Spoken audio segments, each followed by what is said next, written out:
Class 8 विज्ञान chapter 1 प्रश्नोत्तर।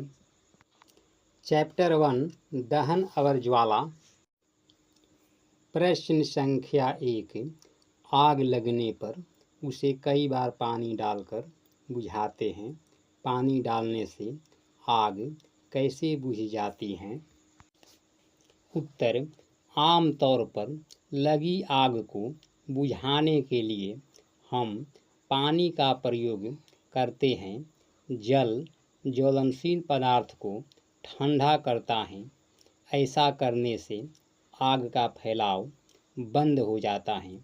इस प्रक्रिया में जो जल वाष्प बनती है वह बाहरी वायु की आपूर्ति बंद कर देती है और आग बुझ जाती है।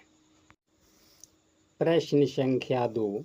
मोमबत्ती की ज्वाला जब स्थिर हो तो कांच के प्लेट ले जाने पर काला वलय क्यों बनता है? उत्तर। मोम एक ईंधन है, यानी ऊर्जा का एक रूप है जो हाइड्रोजन तथा कार्बन से मिलकर बनी होती है। हाइड्रोजन सुनहली ज्वाला के साथ जलकर जलवाष्प बनाता है। यह कार्बन को भी जलाता है और दोनों ज्वाला के साथ जलते हैं। लौ के इस दूसरे हिस्से में मोम के जलने से बना कार्बन मौजूद होता है, जिसके कारण कांच के प्लेट ले जाने पर काला वलय बनता है। प्रश्न संख्या 3। अगर किसी दुर्घटना में कोई व्यक्ति आग की चपेट में आ जाए तो उसे बचाने के लिए कंबल में लपेट दिया जाता है। ऐसा क्यों? उत्तर। कोई व्यक्ति आग की चपेट में आ जाए तो उसे बचाने के लिए कंबल में लपेट दिया जाता है, क्योंकि साधारणतया जलना एक रासायनिक प्रतिक्रिया है जिसमें 3 चीज़ों की आवश्यकता होती है।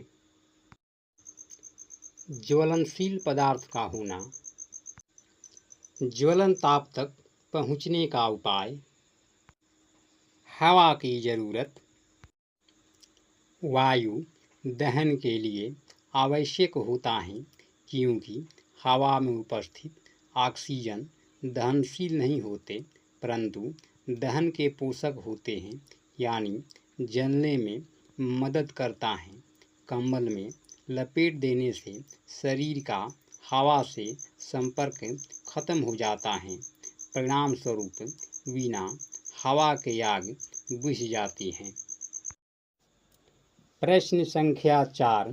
कभी कभी जंगलों में अपने आप आग लग जाती है।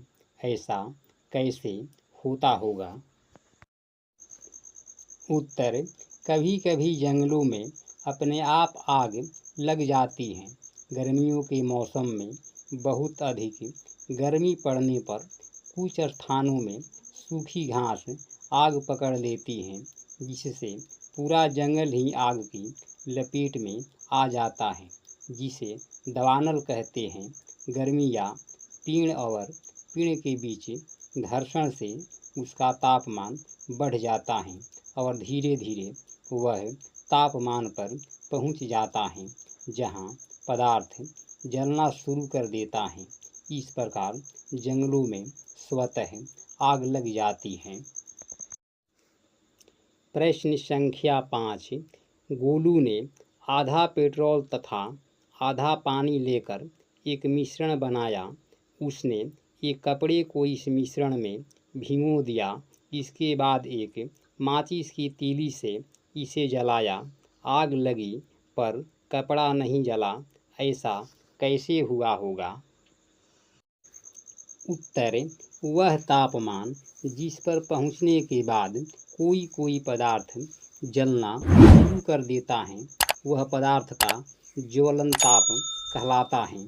पेट्रोल का ज्वलन ताप पानी के ज्वलन ताप से कम होता है, जिसके कारण पेट्रोल पहले आग पकड़ लेता है और पानी से भीगी तौलिया ज्वलन ताप तक नहीं पहुँच पाते हैं, जिसके कारण वह जलने से बच जाता है।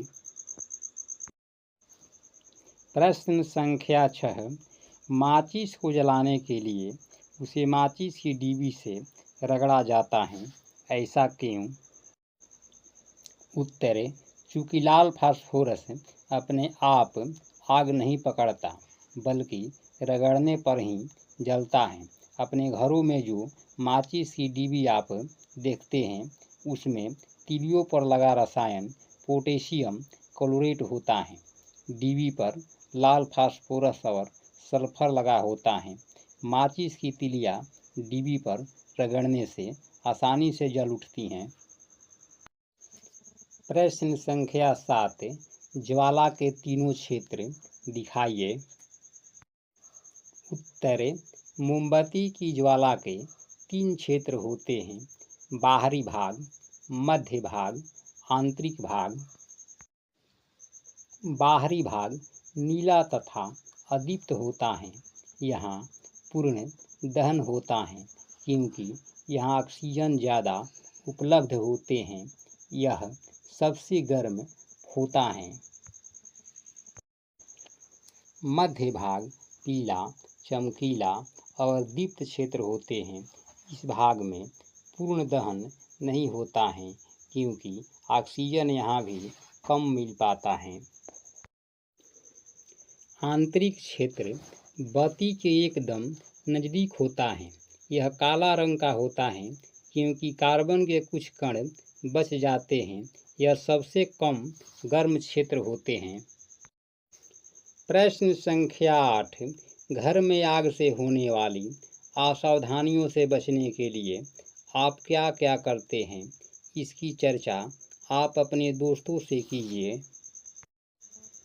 उत्तर: घर में आग से होने वाली असावधानियों से बचने के लिए उपाय: अति ज्वलनशील पदार्थ को सुरक्षित या आग से दूर रखना, जहाँ तहाँ आग को ले जाने से बचना, सिगरेट, बीड़ी आदि को सुरक्षित जगह पर सेवन करने के लिए प्रेरित करना। गर्मी के दिनों में बहुत सुबह तथा रात में खाना बनाने के लिए चूल्हा जलाने के लिए प्रेरित करना। विस्फोटक पदार्थों को ठीक ढंग से चलाना। पार्टी, विवाह आदि के अवसर पर विशेष सावधानी बरतना। आग को तेज हवाओं से दूर रखना।